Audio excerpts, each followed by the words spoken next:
Title में देखकर आपको पता चल गया होगा that what this video is all about. But एक चीज़ जो आपने टाइटल में नहीं देखी वो मैं आपको बताना चाहता हूँ। ये वीडियो मेरे दिल के सबसे ज़्यादा करीब है और मज़े की बात यह है this video is not about me, this video is about the farmers of India. मैं इस छोटी सी कहानी के थ्रू आप लोगों को ये बताना चाह रहा था कि आखिर खेती कितनी आसान होती है। इस फार्मर प्रोटेस्ट के बारे में जितने भी लोग उसको देख रहे हैं सबके पास एक राय है और ज़्यादा राय उनके पास है जो लोग खेती करते भी नहीं है, जिन लोगों का खेती से कोई दूर दूर तक का कोई लेना नहीं है।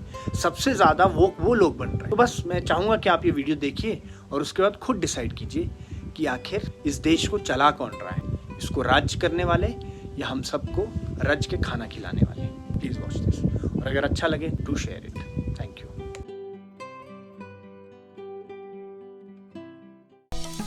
खेत में हरियाली तभी अच्छी लगती है अगर वो फसल हो, खरपतवार नहीं। और पिछले कई सालों से इस खेत की जुताई ना होने की वजह से इसकी ये हालत है। तो आइए इस बंजर पड़ी ज़मीन को खेत बनाते हैं। लॉकडाउन ने हमें मौका दिया अपने खेतों को सुधारने का। शुरुआत भैया ने की इस बंजर खेत में नींबू के पौधों के लिए गड्ढे खोदकर। फिर कुछ महीनों बाद जब मैं और पापा घर आए तो आगे की कार्रवाई हमने की। शुरुआत खेत की सफाई से हुई। पहले लकड़ियां काटी, काम आने वाली लकड़ियों को समेटा और उसकी छेह बनाई और जो वेस्ट झाड़ियां थी उनको जला दिया। तो ये सारी जद्दोजहद सिर्फ इसलिए ताकि हम यहाँ पे रास्ता निकाल सके बढ़िया। हाँ जी, बहुत ही उम्दा प्रदर्शन। वो गोली की रफ्तार से आग हमारे मुंह पे लगी। अब जैसा कि आप देख सकते हैं इस खेत के आसपास का इलाका साफ हो गया था। अगला काम था खेत के चारों तरफ फेंसिंग का। फेंसिंग इसलिए ज़रूरी है ताकि जंगली जानवर खेतों में फसलों का नुकसान ना कर पाएं। कुछ लोग फेंसिंग प्रोफेशनल मजदूरों से भी करवाते हैं, पर हम ठहरे मोदी जी के भक्त। उन्होंने कहा आत्मनिर्भर बनो और हमने कहा से नो मोर, और हम खुद ही लग गए फेंसिंग के काम में। और उसका परिणाम आपके सामने है। हमको न ये गुमान था दिलरान है। एक दिन की प्रोग्रेस दिखाते हैं आपको।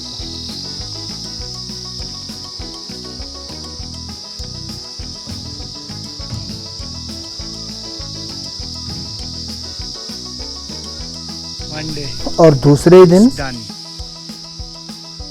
Everything is done.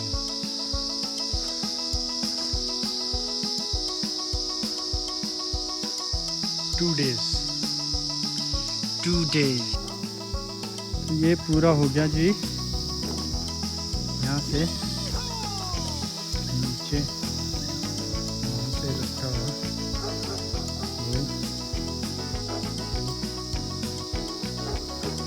पूरा।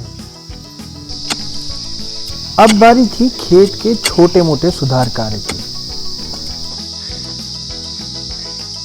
खोदेंगे पहाड़, निकलेगा सोना।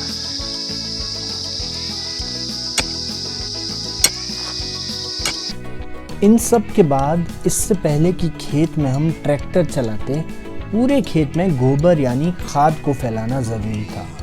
इसके लिए मुझे फिर से आत्मनिर्भरता का सहारा लेना पड़ा।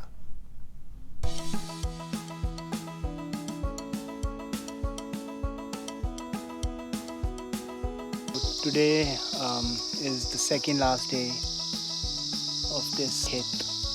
आज हमने इसमें गोबर डाला है, कल इसमें ट्रैक्टर चलेगा और हम इसमें कुछ फसलें उगाएंगे। अभी अगर इसमें आप कुछ देख सकते हो ये या फिर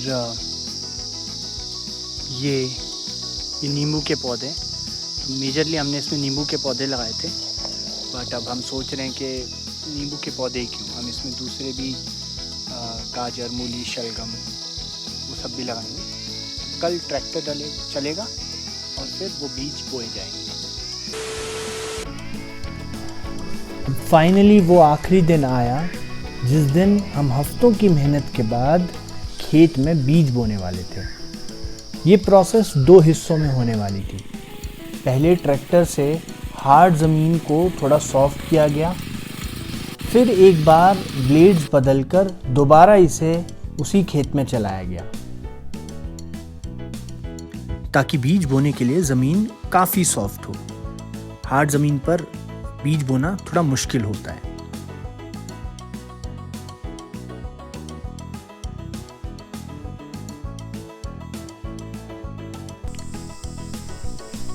अब हमने ये हाथ से चलाने वाले हल की मदद से खेत में बीज बोए। कुछ लोग हल के लिए बैलों का भी इस्तेमाल करते हैं, पर आपको तो पता ही है हम मोदी जी के कितने बड़े भक्त हैं, तो यहाँ पर भी हमने आत्मनिर्भरता का फिर से सहारा लिया। हाँ, अब बारी आती है बीज बोने की,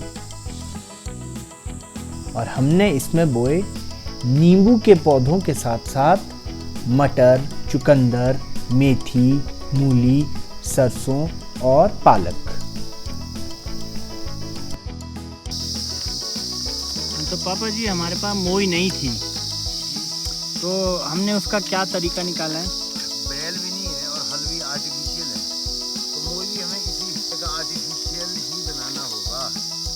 और दूसरी जो है वो दाना बहुत ज़्यादा गहरा नहीं जाएगा, हमें जो खाई को बीज से बस ये करना है। पापा बीज को ज़मीन के नीचे दबाने के लिए इस फट्टी का यूज़ कर रहे हैं। ये काम भी एक मोई नामक औजार से हो जाता है, पर उसके लिए भी बैलों की ज़रूरत पड़ती है। तो एक बार फिर हमने आत्मनिर्भरता का ही हाथ थामा, और अब महीनों की मेहनत के बाद हमारा खेत कुछ ऐसा लगने लगा था। जैसे कौवे को प्यास लगी थी, पानी नीचे था, तो कंकड़ पर पत्थर डालता गया और पानी ऊपर आता गया, और हमने इसका उल्टा किया। हमने कंकड़ पत्थर को ऊपर उठाने के लिए ये मोई को ऐसे किया, उसके बाद इसको ऐसे घुमाया है। देखो इससे क्या है कि सारे पत्थर जो है, देखो ये कंकड़ पत्थर सारा है, देखो ये पूरा हो गया, ऊपर आता गया। ये तरीका। आप हमारे लिए चाय लेकर आए हो? बिस्किट भी लाए हो? कौन सा बिस्किट है ये? दिखाओ ना, कैमरा में दिखाओ ना।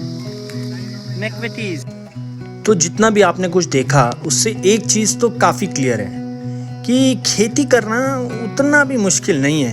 कितना टाइम लगा? कुछ चंद महीने, आधा दर्जन भर लोग, और थोड़ा पसीना, थोड़ी मेहनत, थोड़ा खून। मैं अपनी बात करूं तो मेरे तो आंसू भी निकले थे। खैर, वो कभी और बात करेंगे। ये वीडियो बनाने का मेरा एक ही मकसद था कि कम से कम मैं कभी ना भूलूं कि खेती करना कितना आसान है। ये देख रहे हैं आप मेरे पापा को जो ऐसे नतमस्तक हुए बैठे हैं? बस हमें भी किसानों के आगे ऐसे ही नतमस्तक होना चाहिए, क्योंकि असली अन्नदाता वही है। जय जवान, जय किसान।